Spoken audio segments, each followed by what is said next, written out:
Great to be here. Nice seeing everybody. 방금하신 말씀 해석하지 않겠습니다. 그리고 제가 지금 굉장히 좀 담담하게 앉아있지만 사실 제가 좋아하는 분이 옆에 계셔서 지금 제 목소리가 좀 약간 좀 떨리더라도 그냥 그러려냐고 들어주시고요. 감독님하고는 엊그저께 박소정의 시네타운 인터뷰 녹음할 때 옆에 잠깐 끼어앉아서 인사를 하긴 했지만 아직도 얼굴을 제대로 보지 못하는 소심한 팬의 한 명일 뿐입니다. 그래서 네, 그 한국에 목요일에 오셨죠? Yes. 그래서 그 관객과에 대해서 2번 하신 걸로 알고 있는데 일단은 지금까지 간단한 소감, 한국 관객을 직접 만나고 소감을 먼저 여쭙고 시작하겠습니다. You've had 2 Q&As so far, so how do you feel about meeting your crazy Korean fans? It's really been quite an experience. Thank you guys so much. For any of you who were there, it was I wasn't expecting that sort of reception, so it means a lot. And I've told the entire team back in the States the sort of reaction that we got here in Korea, and they're all so excited, and they all say hi. So. 정말 대단한 경험을 했는데요. 그 어제와 그저께 혹시 오셨던 분이 또 오늘 오셨는지 모르겠는데 한국에서 저희 영화가 어떤 식으로 사람들이 반응을 해주셨는지에 대해서 제가 스태프들한테도 얘기했고 친구들한테도 얘기했는데 이번 방문을 통해서 굉장히 가슴이 뭉클했습니다. And Brooklyn loves her cardboard standee. 그리고 브루클린 이제 대배우가 되고 계시죠. 브루클린 씨가 입간판 보고 굉장히 좋아했습니다. 그 감독님 인터뷰를 보면 독립영화 감독이 누리는 보상 중에 가장 좋은 게 공짜 여행이라는 인터뷰를 봤어요. 그러니까 이제 독립영화가 잘 되면 여기저기 초청을 받잖아요. 그래서 독립영화 만든 가장 큰 보상은 공짜 여행이라고 생각한다는 인터뷰를 봤는데 그리고 플로리다 프로젝트 관련해서 외국 나가는 여행은 혹시 한국이 마지막인 건지 혹은 이 영화로 다른 관객을 또 찾아갈 계획이 있는 건지. So as an independent filmmaker, I read in an interview somewhere that one of the greatest rewards, or possibly the greatest reward, is that you get to travel for free because you get invited to a lot of events. And I was wondering, is Korea your last stop for Florida Project, or are you headed somewhere else? For the press tours, yes. The rest of this year, I've been invited to be a part of some juries at film festivals, which I kind of relate to the Florida Project because it's the Florida Project.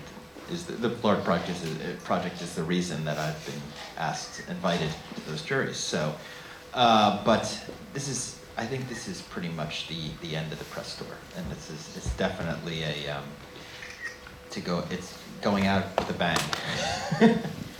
네, 홍보 투어로는 한국이 마지막입니다. 그래서 올해 물론 해외 또 갈 일이 있지만 그거는 다른 행사에서 이제 심사위원으로 초청을 받아서 가게 된 건데 그것도 당연히 플로리다 프로젝트 덕분입니다.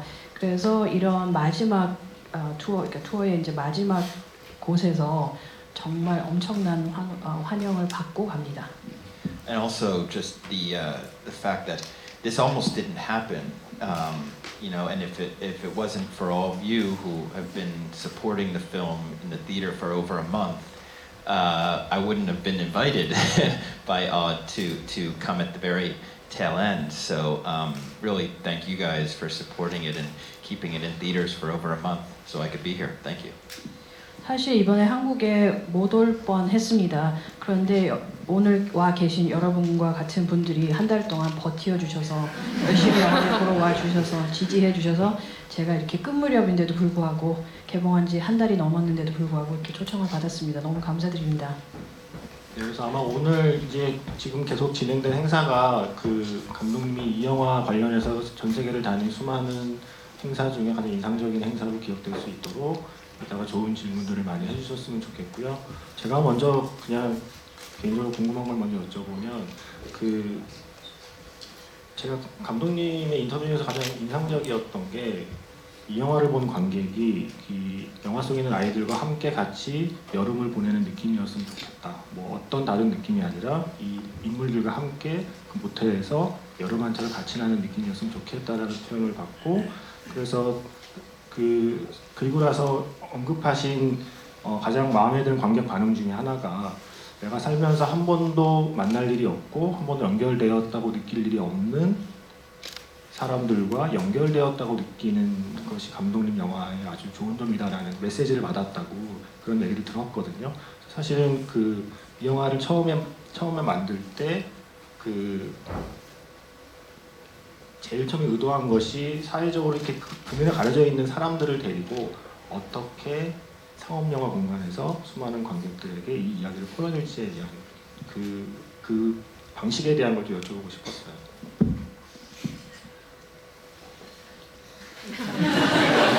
갑자기 방향이 틀어져가지고 당황했습니다. 죄송합니다. Can 전문적으로 you repeat that? She forgot. No, it's because there was a sudden shift in the middle. 계속 이제 긴장해서 그래요. It's because he's really nervous. One of the most impressive things that you said was that you mentioned that you wanted the audience to feel like they spent the summer with these kids. And out of all the responses that you got, you said that somebody wrote to you, sent you a message saying that I felt connected to these people, these kids, who are the kind of people I never thought I would be able to connect with, that I thought I would never ever meet in my entire life.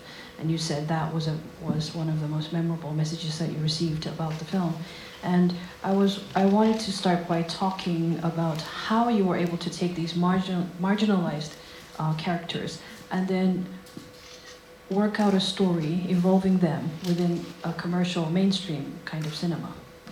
Okay. Well, I think Chris Bergash and I have been attempting with the last 3 films to, actually, probably my last 4 films, to tell universal stories, or at least have stories with universal themes, so that no matter where you are, hopefully, in the world, you can connect with these characters because you connect with them. You recognize something in them that reminds you of your life, or in the case of Florida Project, your childhood, or perhaps if you're a parent, your children. And this was something that it was very important for us because the goal at the end of the day is to have the audience thinking about the real Moonies and the real Haleys when they leave the theater, especially U.S. audiences, because we have an affordable housing crisis that I think that, and this problem of the hidden homeless that I don't think many people really know about. So it's about raising awareness in that way, and I felt that the only way to do that is to tell a story that doesn't feel like the other side, doesn't feel like the others that you can never, that you're observing from afar. I wanted the audience to be right there with our characters, living their lives with them, at least for the 2 hours or 110 minutes. And yeah. That would be a good idea. 그 공동 작가인 크리스 버거 씨와 저는 지난 3편 내지는 4편 정도 영화를 만들면서 시도했던 게 보편적인 주제 또는 보편적인 스토리, 보편적인 것을 다루는 영화를 만들자라고 생각을 했습니다. 왜냐하면 그렇게 해야지 세계 어느 곳에서 이 영화를 보든 관객이 이 이야기와 연결이 될 수 있다라고 공감할 수 있는 느낌이 들었으면 했고, 그래서 여러분들이 영화를 보시고 본인의 삶에 대해서 생각을 한다던가 유년 시절을 떠올린다던가, 만약에 지금 부모 계시나요?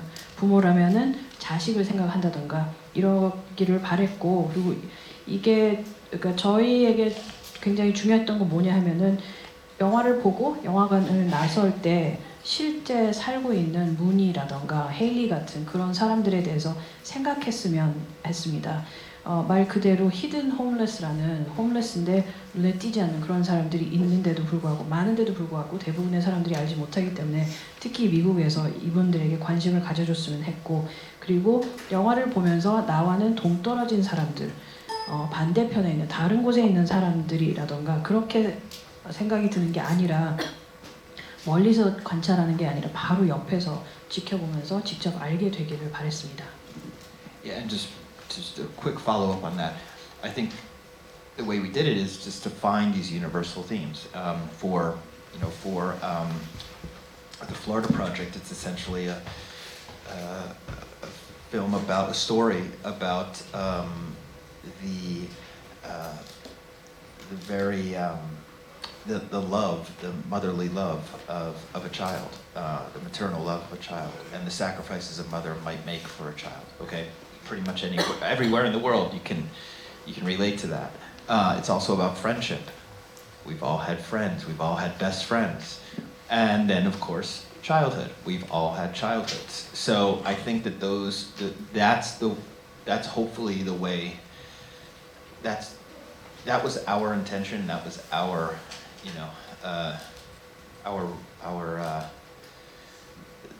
the way that we went about doing it. Yeah, I'm sorry if I'm not getting to specifics. But that was the general approach. 그 보편적인 주제를 찾는 데 있어서 이 플로리다 프로젝트 같은 경우는 모성에 관한 이야기고 또 아이를 위해서 자기 자식을 위해서 희생하는 그런 엄마에 관한 이야기이기 때문에 세상 어디에 있던 간에 세계 어디에 있는 사람이든 공감할 수 있는 주제라고 생각을 했고 또 우정에 관한 이야기인데 누구나 다 친구가 있고 우정이 있고 그리고 유년 시절을 다루고 있기 때문에 또 누구나 다 유년 시절을 겪은 거라서 이런 것들을 통해서 관객분들이 어디서든 공감할 수 있을 거라고 저희는 생각을 했었습니다. 제가 처음에 질문 3개 하고 질문 넘기려고 했는데 지금 보셨다시피 이미 많은 시간이 지나갔습니다. 사실은 오늘 어차피 이 시네마톡의 이름이 Thank You 플로리다 프로젝트예요. 그래서 이거는 본인의 영화를 사랑해준 관객분께 말하는 땡큐이기도 하고 이 영화를 사랑한 관객분들이 감독에게 준 땡큐이기도 해서 사실은 여기 계신 분들께 더 기회를 많이 드리는 게 오늘 목적이라서 제가 준비한 질문은 일단 미루고요. 바로 질문 기회 드리고 중간중간에 말을 이어갈 텐데 다시 한번 말씀드리지만 심플하게 짧게 질문만 해주시고요. 인터넷 검색으로 알 수 있는 거는 검색해서 찾아보시기 바랍니다. 그럼 손을 들어주시면 질문을 드리겠습니다. 일단 제가 저분이 왜 손을 들었는지 압니다. 그래서 일단 그 손을 대신 이유부터 말씀해 주시고. 감독님 오늘 영화 21번째 보고 있거든요. 이거 먼저 말씀드려야 될 것 같아요. I saw your film for the 21st time today. I think you broke the record. I think you broke the record. 맞습니다. Thank you so much. Thank you. 그러니까 그 영화가 다시 돌아가 있어 없는 동심의 세계로 빠져드는 것 같아서 보게 되는 것 같습니다.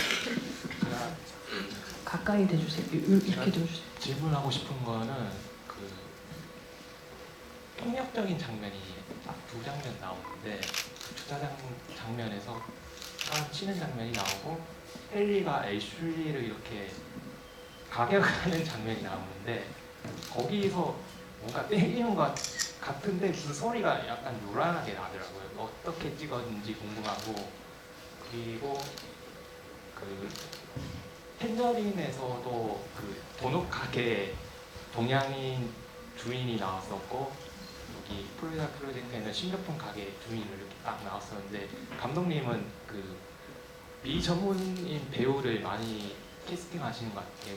특별한 이유가 있으신지 궁금합니다. 그 플로리다 프로젝트에서 어느 가게 말씀하시는 건가요?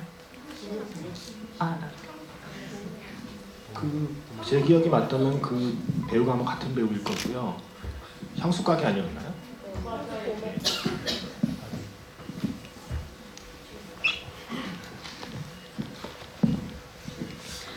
Sorry. I loved watching your film over and over again because it made me recall my childhood and be able to relive my childhood. And there were a couple of scenes I deal with that were very violent. One was obviously in a parking lot where the car hit somebody. And then the other one is Haley beating up Ashley. But we don't actually see that, but there's a lot of noise in the background. I was wondering how you shot that scene. And also, in Tangerine, the owner of the donut store has a wife who's Asian, I think. And then in the Florida Project, the owner of he thought the grocery store, but he says it's the perfume store, who's also Asian? And then he said it's the act- same person. Same, yeah, Shi Ching-zo. She's one of the producers of the film. And somebody I went to the new school with, I met her at the new school years ago, and we co-directed a film together called Takeout. 예. 네, 그분이 같은 분 맞고요. 원래 배우가 아니라 시칭조 씨라고 프로듀서고 그다음에 학교도 같이 다닌 친구고 같이 테이크아웃이라는 영화도 만들었습니다. So the question was, you seem to use a lot of people who are non-professional or long-time professional actors, and I was wondering why you like working with new people. Wasn't there a first part to that? Oh. 앞으로는 질문 하나만 받겠습니다. 1인당 하나씩.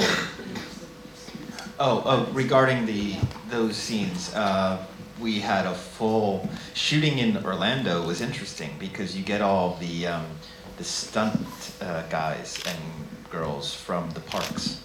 So all the stunt crews that are doing their stunt shows every day at Universal or at Disney, they're the ones you're hiring for the film. So it was quite interesting to work with them. And if you look closely, and probably you've noticed it at your 21st time, and I hate to do this because it's breaking the fourth wall, but that's Ashley is a stunt woman in that scene. Don't spread that, don't tweet it, please. The one who's getting beaten. It's actually a stunt woman who falls over the bed and gets beaten. 그 올란도에서 촬영을 하면 재밌는 게 디즈니 월드라던가 유니버설 스튜디오에서 실제로 스턴트를 하면서 일을 하는 그런 분들을 직접 고용해서 쓸 수 있어서 재밌어요. 그래서 어디 소문 내시면 안 되고 트위터나 페이스북이나 인스타그램이나 다 안 돼 올리지 마세요. 그때 알려드리자면은 그때 침대 위에 이렇게 쓰러지고 맞는 역할을 한 거는 애슐리가 아니라 스턴트 우먼이었습니다. SNS 하지 마십시오. And then the second part is actually a question you can probably find online because I talk about it a lot. But I mix. I like mixing first timers with seasoned professionals, and with the hope that someday those first timers will become seasoned professionals. I've just found a lot of people who I've been very lucky in my career to find. I like fresh faces on the big screen, and I've taken my time to find those people, whether it's on street casting or social media, that bring something very fresh to roles that I think require a fresh face and not a celebrity. You know, that sometimes a celebrity imagine a celebrity in the role of Haley. I think it would be taking you out the entire time. 저는 그 처음 연기를 해보는 그런 분들하고 경력이 많은 배우들이 같이 그 어울리는 걸 굉장히 좋아합니다. 그래서 이번에 처음 연기해본 분들이 언젠간 또 이 경력 많은 배우처럼 경험이 많은 그런 배우가 되기를 기대하기도 하고, 그리고 운이 좋게도 저는 영화 속에서 이제 새로운 얼굴들 말 그대로 관객분들이 잘 모르는 그런 얼굴을 비추기를 좋아하는데, 그게 길거리 캐스팅에 의해서 뽑혔든 SNS를 통해서 뽑혔든 새로운 얼굴을 보여드리는 걸 좋아합니다. 근데 그게 꼭 필요할 때가 있어요. 예를 들어서 이 무니의 엄마인 헤일리 역을 유명한 그 셀럽이 했다라 그러면은 감정의 흐름이 깨졌겠죠, 관객 입장에서는. 질문 받겠습니다. 일단 순서대로 혹시 그 뒤쪽에 계신 분들 중에 질문 있으면 그쪽에서 먼저 받고 내려오겠습니다. 네, 저기 남자분. 보통 하다 보면 자꾸 앞자리만 시키게 돼서 뒤에서부터 차근차근 내려올게요. 아니요, 저 뒤에요. 저 뒤에. 네. 그분은 시간이 없어서 제가 준비한 질문을 제가 덮었습니다.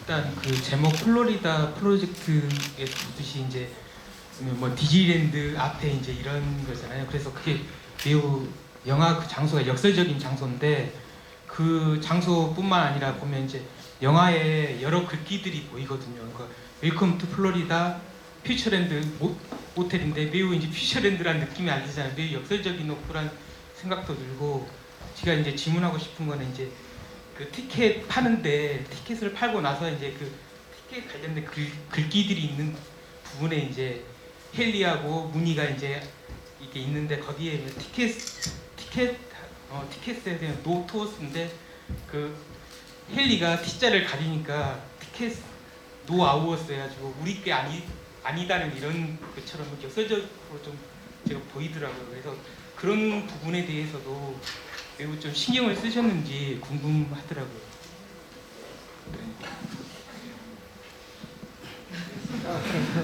이게 원래 써있던 단어가 no tour스라고요? no tours에서 T자를 가져서 no hours로 보이게 한 것이 의도였는지. No tour. 그러니까 이제 영화 속에 등장하는 다양한 방식으로 등장하는 글귀들의 어떤 아니요, 그 의미를 부분은 담고 다 알아들었는데 지금 단어 말씀하신 거 어느 건지 몰라서 일단은 그대로 할게요. A lot of the locations had like signs or messages or words that written over them or around them that were kind of a paradox to the place itself. Like we see the Futureland Motel, but it does not look like anything we would see in the future, for instance. And I was also thinking that because the Florida project and these motels, their lives is completely different from what Disney World is portraying.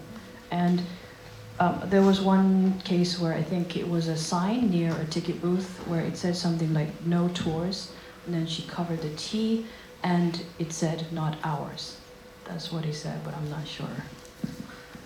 Okay. Well, thank you for looking at that closely. That's amazing.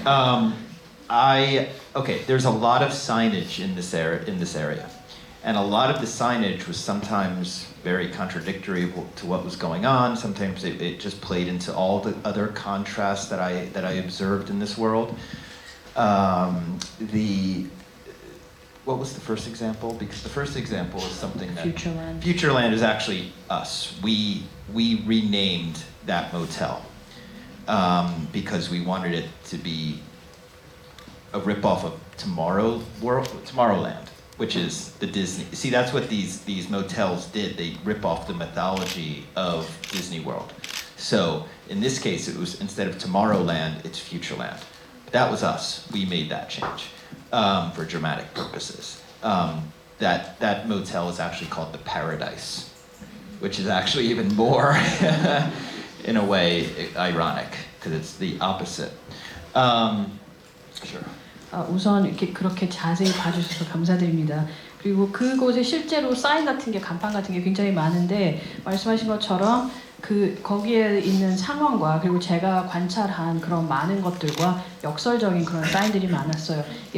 그 중에 이제 퓨처랜드 얘기를 하셨는데 그건 원래 모텔 이름이 아니고 저희가 이 영화를 위해서 이름을 지어준 거고 그 모텔 이름은 원래 파라다이스예요. 근데 퓨처랜드라고 한 게 실제로 그곳에 있는 모텔들이 디즈니 월드의 신화를 베끼고 이용을 하기 때문에 디즈니의 투모로우랜드를 조금 빗대서 퓨처랜드라고 쓴 겁니다. The reason that we took that I think that artistic license with that particular name of that motel is because when Chris and I were developing this film over the course of 5 years, we watched motels come and go. And there was one that went that we were like, oh, we wish we shot at that one. And it was a futuristic motel that was ripping off Tomorrowland. So we took that idea and applied it to the Paradise. 그리고 그 모텔 이름을 퓨처랜드라고 정했던 이유가 크리스와 제가 이 영화를 위해서 5년 동안 계속 그 조사를 하고 준비하는 과정에서 많은 모텔들이 계속 바뀌고 문 닫고 그런 경우가 있었는데 그 중에 하나가 문 닫았을 때는 너무너무 안타까웠어요. 근데 거기가 굉장히 미래지향적인 모습의 건물이었고 실제로 투모로우랜드를 좀 베낀 그런 모텔이었는데 그게 안타까워서 퓨처랜드라는 이름으로 사용해봤습니다. But yeah, and just to wrap this all up, a lot of the signage was just very interesting to us because again, it was contradicting a lot of the way that the lives that were actually being led there, and sometimes in a very sometimes I don't even think the irony was fully sinking into everybody in that area quite yet. I mean, there was when we shot, and I'm sorry to get a little dark here, but when we shot, it was only 1 week after the Pulse nightclub shooting in Orlando, which was again a mass shooting, one now that's happening basically every other week in the United States. And then of course, right on Route 192, you have Machine Gun America, which is celebrating guns and telling your children to come in and play with guns. It's like completely ridiculous, but that's the state of the U.S. right now. And I think that this Route 192 in its signage and it's all of its advertising, et cetera, that it just plays into that really sad irony that's going on. 그곳에 이제 있는 간판들이 굉장히 흥미롭게 느껴졌던 게 그곳에 살고 있는 사람들의 생활이나 인생과는 너무너무 상반됐기 때문입니다. 그래서 거기에 실제 살고 계신 분들조차도 이게 얼마나 아이러니한 건지 와닿지 않고 있는 상황이었던 것 같고 저희가 가서 촬영을 한 게 그 펄스 나이트 클럽에서 총격 사건이 있은 지 불과 일주일 후였습니다. 그리고 그 사건 이후로 지금 현재 미국 상황이 거의 뭐 2주마다 한 번씩 총격 사건이 일어나고 있는데 그래서 이 192번 도로 주변 그 근방에도 보시면은 Machine Gun America라는 곳이 있어서 들어가서 마음대로 총을 갖고 놀 수 있는 것을 권장하는 그런 곳도 있습니다. 그래서 이 192번 도로상에 있는 그런 간판들이 굉장히 좀 애처롭게 느껴졌었어요. 다음 질문 받겠습니다. 거기 앞 예. 네. Hi, thanks for your mesmerizing movie. 한국말 해주십시오. 진짜요? 여기 계신 관객분들도 알아들어야 되니까 한국말로 질문해 주시면 통역하겠습니다. 네. 제가 궁금한 거는 그 marginalized people 그런 사람들 관심이 많으신 것 같은데 혹시 다음에 찍으실 무비에 좀 소개하고 싶거나 그런 그룹의 사람들이 있는지 궁금해요.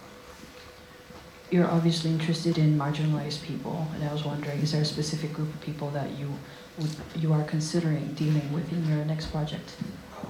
You know, it's interesting because I looking at my body of work, I see that, but it's not as if we target a marginalized group and say that we're going to go and focus now on that one. I wouldn't feel comfortable doing that, and it isn't my way of finding my subjects. My subjects are usually come to me from either perhaps a location or perhaps I do come across a group just by chance or a subculture that I'm interested in that I see is the whole reason that I'm bringing it to the screen is because I've never seen the group represented on the screen before. Because there's obviously especially in U.S. film and television, there's a real lack of diversity in storytelling in front of the camera. So, and behind the camera, of course. But either a location or an issue that comes my way, and in the example of the Florida Project, it was Chris Bergash bringing me these news articles about the hidden homeless in the Kissimmee area. And so that's how it usually is done. 지금까지 제가 만든 작품을 이렇게 훑어보니까 그런 분들의 관심이 많은 것처럼 보이는데 어떤 특정한 그룹을 딱 타겟으로 정해놓고 이번엔 이 사람들을 다뤄야지 절대 그런 적은 없습니다. 만약에 그렇게 한다면 제가 편하지가 않겠죠. 그리고 제 영화 속에 이제 주인공이 되는 분이나 그룹 같은 경우는 어떤 장소 때문에 떠오르거나 어떤 이슈라던가 아니면 우연히 알게 된 분들 또는 하위 문화 이런 것들을 통해서 이런 분들이 일반 영화에서는 본 적이 없거나 충분히 다뤄지지 않는다라는 생각이 들 때 제가 영화를 만들게 됩니다. 그리고 미국 TV 방송을 보시면 아시겠지만 그 영화나 프로그램들을 만드는 분들이나 등장하시는 분들 또한 역시 다양성이 굉장히 부족하기 때문에 그게 필요하다는 생각을 늘 하고 있고 플로리다 프로젝트 같은 경우는 크리스가 이 히든 홈러스라는 그런 분들에 관한 기사들을 계속 보내줘서 알게 됐습니다. 그 방금 질문하신 거 관련해서는 시내21의 서면 인터뷰에 보시면 좀 더 충실한 답변이 나와 있습니다. 그러니까 마이너리티가 더 흥미로워서 선택하는 게 아니라 마이너리티가 스크린에 덜 보여서 나는 선택할 뿐이다라는 표현이 아마 거기에 관련된 것 같습니다. 다음 질문 이제 그 앞으로 내려와서 이번에 남자분을 그 하얀 옷 입은 영화에서 아이스크림이 되게 중요하게 나오는 것 같습니다. 그래서 아이스크림이 그래서 어른들이 못하는 나눔을 아이들은 아이스크림 하나로 한다 이런 느낌을 많이 받았는데요. 감독님은 아이스크림에 대해서 어떤 연출을 갖고 계신지 궁금합니다. That's the first. 가장 모범적인 질문길이입니다. 앞으로 이렇게 부탁드립니다. It seems ice cream is very important in this film, and it's as if the kids are sharing. They're doing something that the adults cannot do. So, what does ice cream mean to you? Something I have to avoid, or I'm gonna get this going on. Love 우선 handles.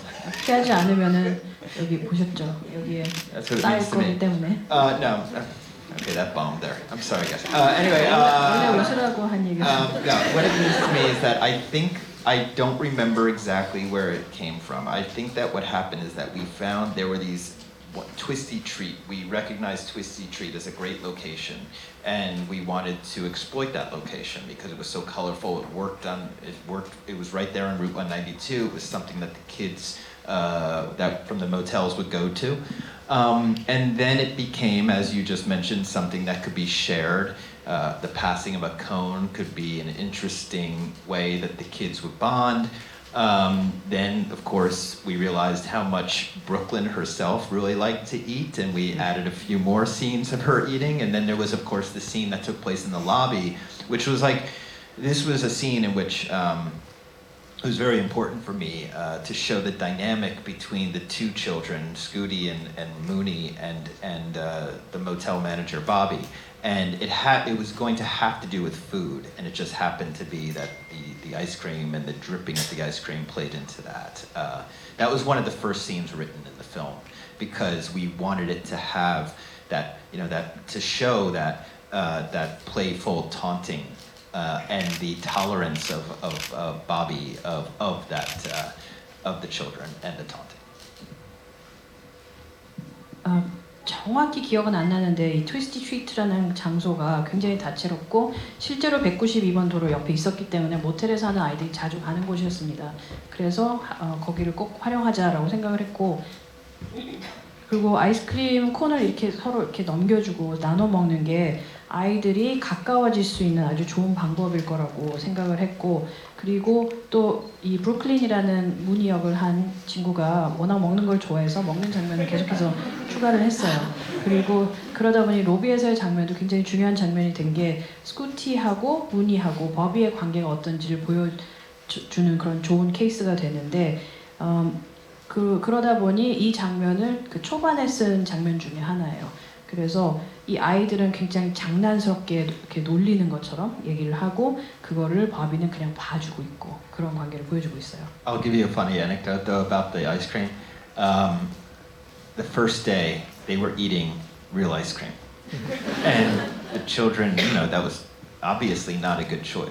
We didn't think about the number of takes it would take, and they were consuming way too much sugar on that first day. So from that point on, they had sugar-free ice cream, but we didn't tell them it was sugar-free. And it was always like you'd, like Brooklyn would be like, "There's something that tastes off. This isn't the best ice cream."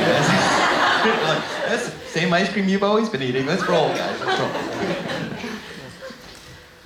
첫날은 실제 아이스크림을 줬어요. 그래서 아이들이 그걸 맛있게 먹고는, 근데 우리가 계산을 잘못한 거죠. 왜냐하면 테이크를 여러 번 갈 거 생각을 안 하고 그냥 주다 보니까 설탕 과다 섭취가 됐어요. 그래서 그 다음부터는 무설탕 아이스크림을 줬더니 브루클린이 먹으면서 좀 이상한데 맛이, 그렇게 얘기를 했는데 제가 아니라고 똑같은 거라고 뻥치고 계속 촬영했습니다. 뻥치고 나왔습니다. 자, 질문 있으신 분은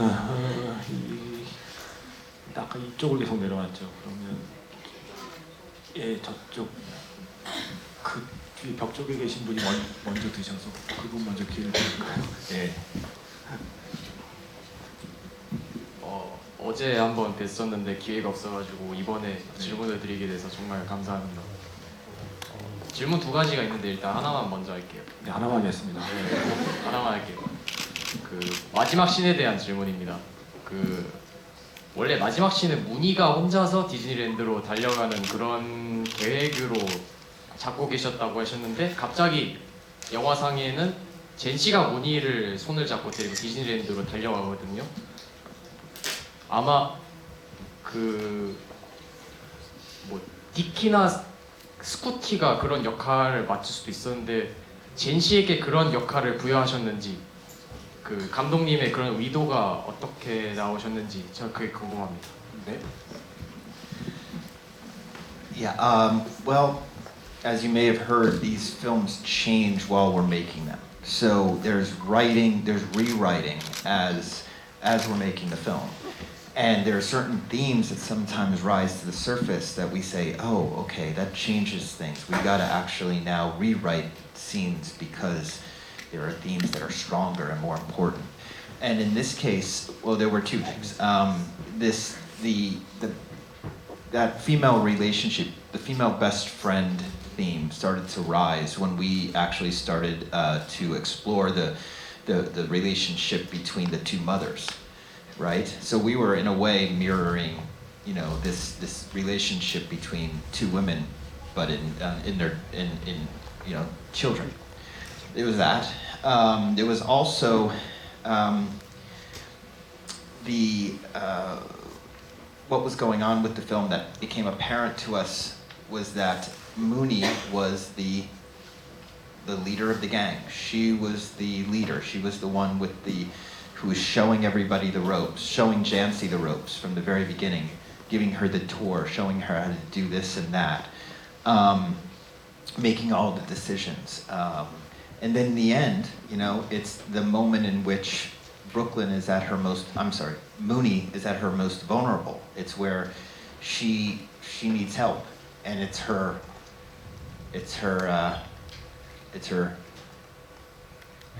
prodigy that takes command at that moment and has the strength to save both of them.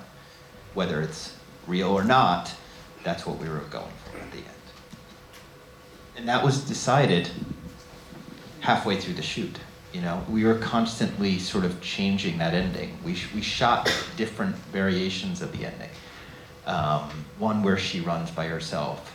But when we actually shot the scene that we went into Disney World with, and the actual run to Disney World, by that time, we had completely decided that this is how it's going to end. It's not like we shot Mooney by herself in Disney World. We knew that at this point, it was near the end of the shoot, and we decided this is how it's going to end with the two girls.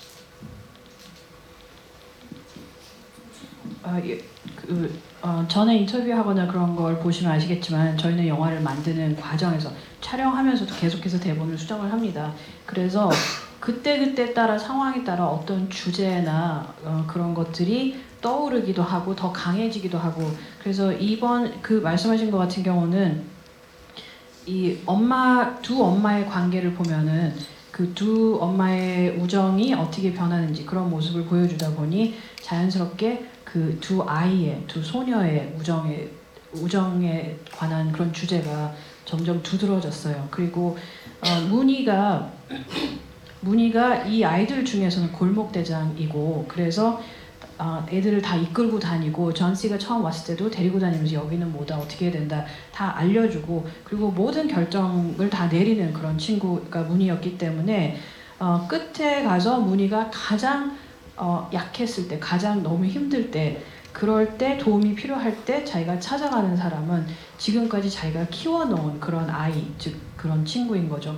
그래서 그 친구가 무늬를 데리고 뛰쳐갈 만큼 이제 강해졌다라는 것도 생각해 볼 수가 있고 그리고 말씀하신 것처럼 무늬가 혼자 뛰어가는 장면도 촬영을 해봤었는데 그거 말고도 여러 가지 버전을 생각해 봤었는데 촬영 막바지쯤에 가서는 이 두 아이가 손잡고 뛰어가는 것을 끝으로 하겠다라는 결정을 하고 그 결정을 내린 다음에 둘이 같이 뛰어가는 장면을 촬영했습니다. 그게 실제인지 아닌지는 알 수는 없지만. 여기서 제가 영화 보고 궁금했던 아주 작은 거 하나만 여쭤볼게요. 작은 거 하나. 그 마지막 장면은 아시다시피 아이폰으로 디즈니랜드에서 몰래 찍은 거잖아요. 그래서 혹시 영화가 공개되고 그 사실이 알려진 뒤에 디즈니랜드에서 혹시 반응이 있었는지 없었으면 없었다고 하시면 됩니다. He wanted to ask, basically, did you get contacted or sued by Disney World? No.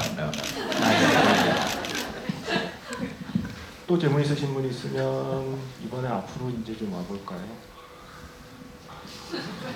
예. 그럼 여기 뒤에 남자분 먼저 질문 드리겠습니다. 아니 여기 앞에 계신 분. 네. 질문기를 지켜주십시오. 저는 7분만인데요. 감독님의 최근작 3편을 봤고 펜저린을 보고 굉장히 반했습니다. 원래 LGBT 영화를 굉장히 싫어함에도 불구하고 감독님의 영화는 굉장히 많은 저한테 감동을 준 것 같습니다. 질문하겠습니다.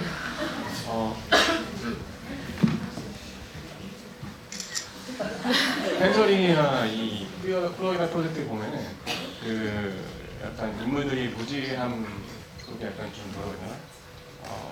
약간 도덕적 교착이 일어나는 그 자신들이 불행한 삶인지도 모르고 살아가는 사람들이 그려지는데 다루시면서 이제 폭력적인 장면이나 이제 섹슈얼한 장면들을 보시면은 일단 좀 거리를 좀 두시거나 아니면 일부러 피격하게 찍으시거나 한마디로 약간 좀 얘기하면 보여주기 방식에서 약간 일부러 성적인 장면을 배제하신 약간 도덕적인 느낌을 좀 받았던 것 같아요.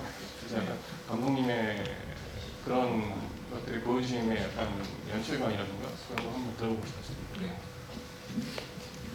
I'm going to condense what you said. The question is actually pretty simple. When you're shooting violent scenes or scenes that do with sex, it's not overt. So I was wondering what was your intention in doing that, because that felt like a very ethical choice.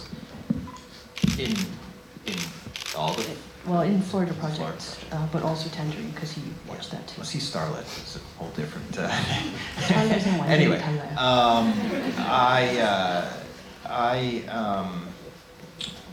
okay, so for Florida, I'll just speak to Florida. How about that? I'll speak to Florida. We were exploring how we could see this world and tell this story through the perspective of children, especially as if you are one of Mooney's friends, or Mooney herself, perhaps. What Mooney wouldn't be exposed to, you're not exposed to. It's as simple as that. We could have shown what was going on in the bedroom while Mooney was in the bathtub, but the audience is sort of left in the dark the way that she is. And I think that it just comes down to that.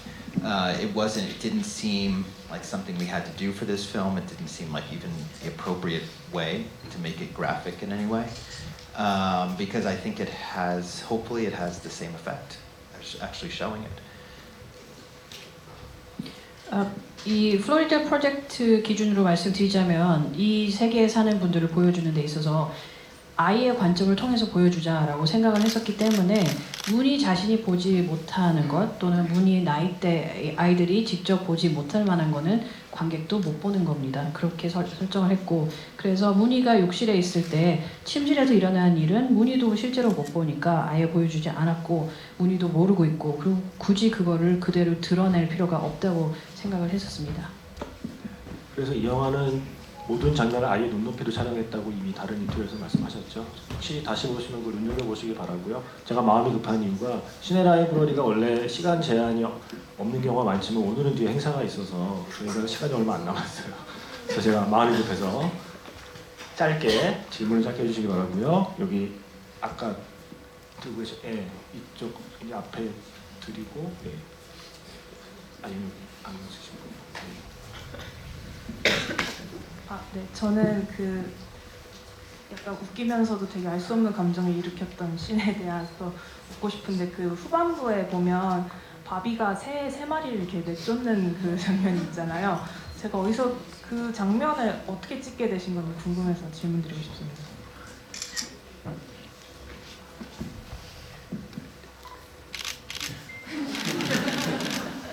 Okay, I know we're running out of time. It's kind of a long story. Really quick, gosh, how do I condense this? Those 3 cranes live on the property of the motel, and we observe them every morning at literally at 8 8 o'clock in the morning, they would come over and they would tap on the front window with their beaks. They would tap, and the real clerks would come out and feed them like Cheetos and Doritos. Like they were addicted to junk food. After I finish laughing. 그 새들이 실제로 모텔 주변에 삽니다. 그래서 매일 아침 거의 칼같이 8시에 출근해가지고 창문에 톡톡거리면은 직원들이 나와가지고 치토스나 도리토스 같은 정크푸드를 계속 먹여버릇 해가지고 거기에 중독됐어요. So we were planning on shooting that on Willem's last day in town, just as extra B-roll, just to show his duties, to show his everyday life there. And moments before we were about to roll this shot, we were basically told by production, meaning who knows who, financiers, producers, that we couldn't shoot it because they're an endangered species, and even getting close to them would make us liable if anything went wrong. 그래서 윌럼 더포시가 촬영하는 마지막 날, 그러니까 B롤로 쓰려고, 그러니까 이 버비 역할이 버비가 어떤 일상적 업무를 하는지 보여주기 위해서 이제 촬영을 하려고 했었는데 투자와 관련된 그런 윗선에서 안 된다고. 왜냐하면 멸종 위기 동물이라 근처에만 가도 문제가 생길 수 있다고 해서 안 된다고 그랬어요. So I said, roll camera, quick, roll camera. Willem, go inside and just come out and say whatever you want. And the Steadicam guy, just do whatever move works for you. Action. And the sound guy didn't even have time to start rolling. So half of the scene is actually dubbed in later in post-production. 그래서 윌럼 씨한테 그냥 빨리 나와서 마음대로 하라고 대사도 마음대로 치라고 하고 그리고 스테디캄 들고 있었던 스텝한테도 마음대로 알아서 하라고 하고 그러다 보니까 너무 급하게 해서 시간이 없으니까 그 사운드 음향 담당한 분 같은 경우는 녹음도 못했어요. 그래서 나중에 후반 작업 때 더빙한 부분이 많아요. So basically it was a completely improvised take out of desperation, one take. As soon as I said cut, I was like, sorry, moving on, and that was that. And Willem, those lines are completely Willem's because he was making them up in the moment, and my wonderful Steadicam artist did that nice move without me even directing him. And he was the guy who did the move in the beginning of Moonlight that goes around. He's from Miami, so he's a great Steadicam artist. I love him. 그리고 거기에서 윌럼 더포시가 하는 대사는 전부 다 본인이 생각해낸 거라서 굉장히 잘해주셨고 그리고 스테디캠 담당하신 분이 그 카메라 움직임을 제가 부탁도 안 했는데 알아서 되게 잘해주셨고 그분이 마침 문라이트 앞 장면을 촬영하신 분이기도 합니다. 실제 플로리다에서 일하고 계시고요. 멸종 위기종이 치토스를 먹고 산다는 걸 알았고요. 또 질문 있으신 분, 어이구야 이거 어떻게 해야 되냐. Yeah, that was my point. The whole time I was like, are you guys kidding me? They eat this all day. 저도 그 얘기 듣고 어떻게 이런 거 먹고 사나 했습니다. 앞에서 제가 그 빠뜨린 게 빨리빨리 찍고 그리고 나서 다급함에서 나온 즉흥적인 촬영이었습니다.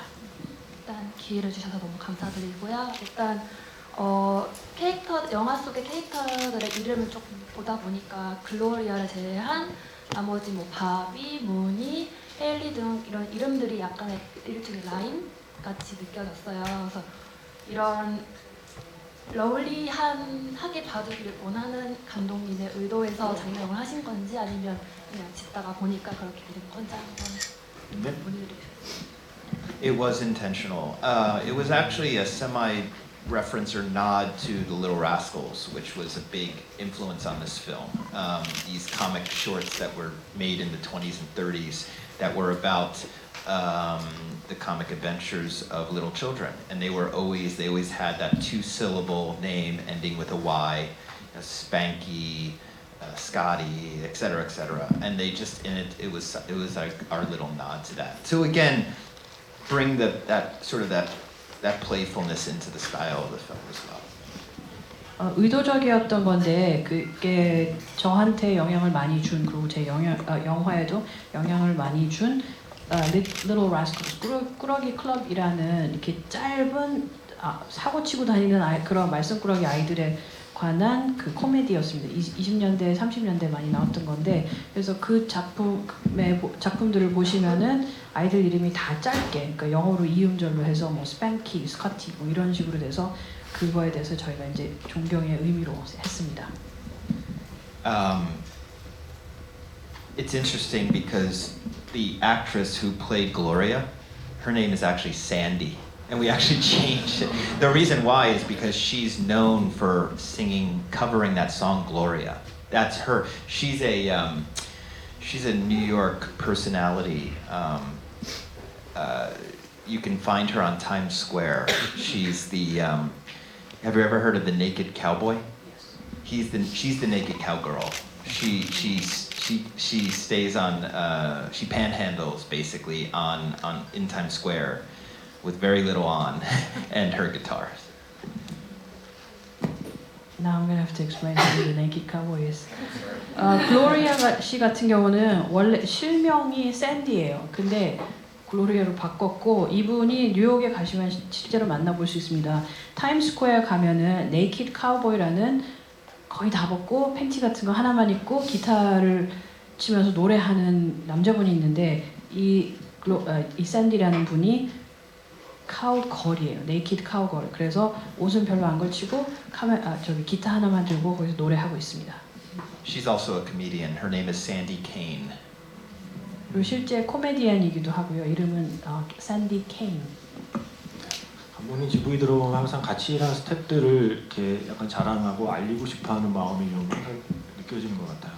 시간이 다 돼서 마지막 질문 하나를 가위바위보 시킬 수도 없고 이제 계속 앞으로 와서 마지막 기회는 이제 뒤에 그 여자분께 드릴게요. 지금 그 자켓 걸치신 분 손 드신 거 아니었나요? 예. 네. 저분 질문 끝으로. 예.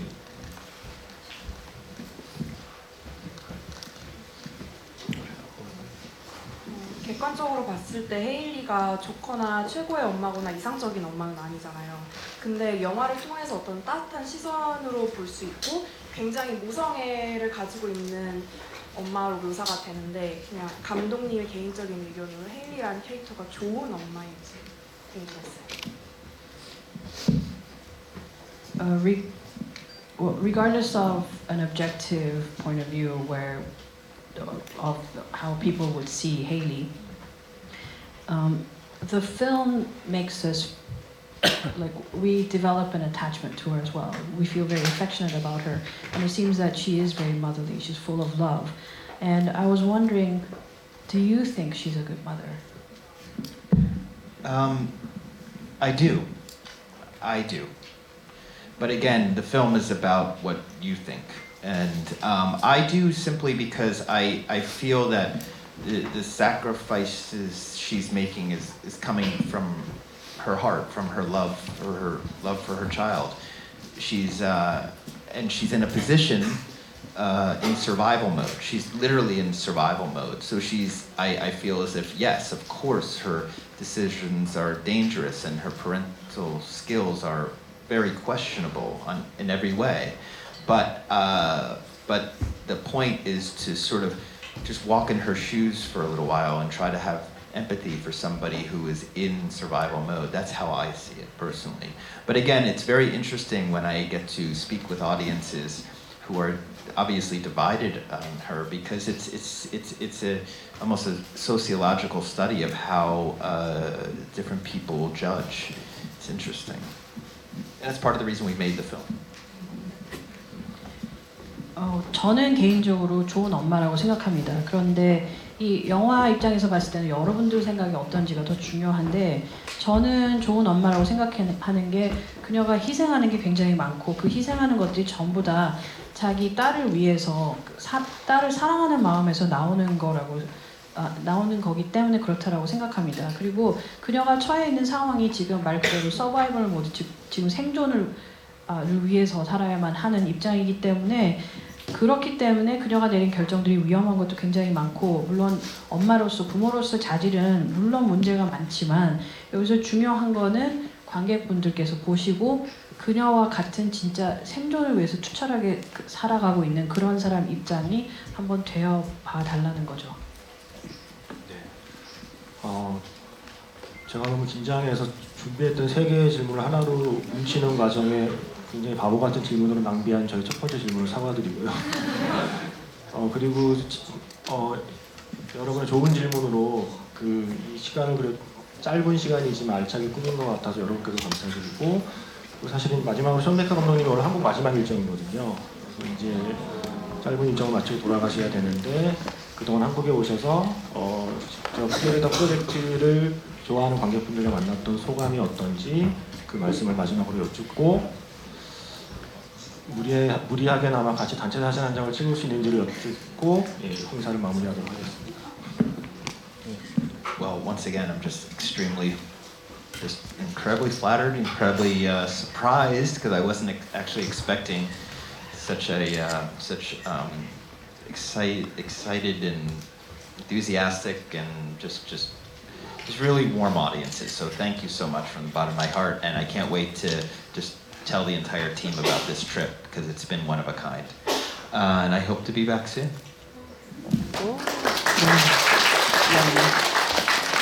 We want to know Hopefully when. Busan accepts me. 이번에 와서 너무나도 놀라웠고 굉장히 겸손해졌고, 그리고 이런 환대와 열성적인 반응을 전혀 예상치 못했었기 때문에 너무너무 감사드립니다. 정말 따뜻한 관객분들이셨고, 그래서 제가 돌아가서 저와 같이 일한 친구들에게, 동료들에게 다 자세히 얘기하고 싶습니다. 그리고 곧 한국에 다시 왔으면 좋겠습니다. And also our wonderful distributor, Odd, who's been putting this together, and they're amazing. And obviously, I'm not just saying this because they have my film, but obviously they have impeccable taste. So follow every film they distribute and support this. You have to support the boutique labels. Okay, thank you. 그리고 마지막으로 이 행사를 준비해 주신 오드, AUD 배우사에도 감사드립니다. 그냥 제 영화를 골라 주셨기 때문에 하는 말이 아니라 정말 취향이 굉장히 좋습니다. 그리고 제가 처음에 인사를 못 시켜드렸는데 오늘 통역 맡아주신 이현종 통역가는 제가 이 일을 하면서 거의 10년 넘게 뵙고 있는데 한국에서 가장 영어만 잘하는 사람 많고 영화만 잘하는 사람 많지만 영어와 영화를 모두 잘하시고 통역하시는 분은 정말 흔치 않거든요. 그래서 오늘 이번 행사 모든 행사의 통역을 담당해 주신 통역사분들께도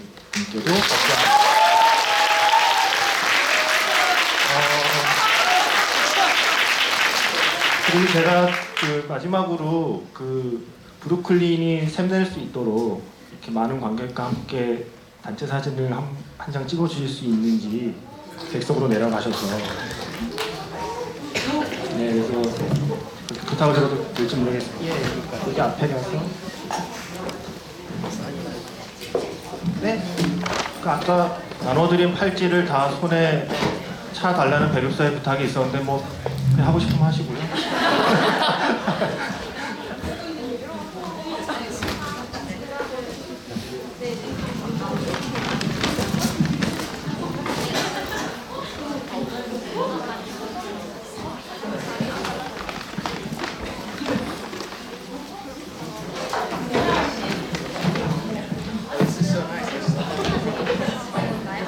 저는 찍을 거예요. 안내 말씀드리면 감독님 이제 끝나고 이쪽으로 퇴장하실 때까지 잠시 앉아 계셔서 퇴장은 저쪽 뒤편으로 도와드릴 건데요. 저희가 한 분당 하나씩 굿즈를 준비를 했어요. 퇴장하실 때 줄 서서 천천히 퇴장해 주시면 감사하겠습니다.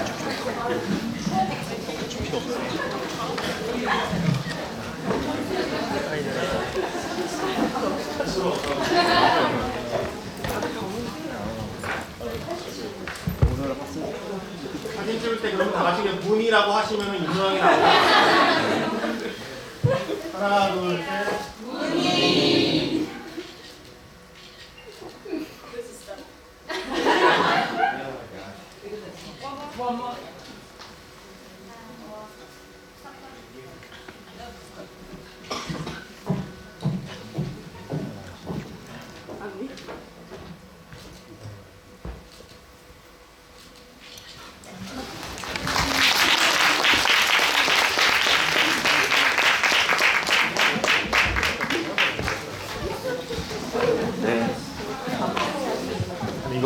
플로리다 프로젝트 마스터토 행사를 마치도록 하겠고요. 안녕히 돌아가시기 바랍니다.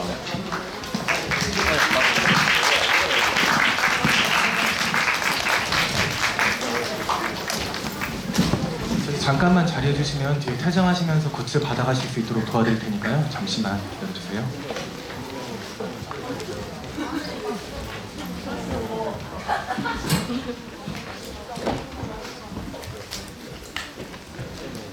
저희 한 1분에서 2분 정도 소요될 예정이니까 잠시만 자리 지켜주시면 굿즈 함께 받아서 퇴장하실 수 있도록 도와드릴게요. 감독님 자켓이 저한테 있습니다.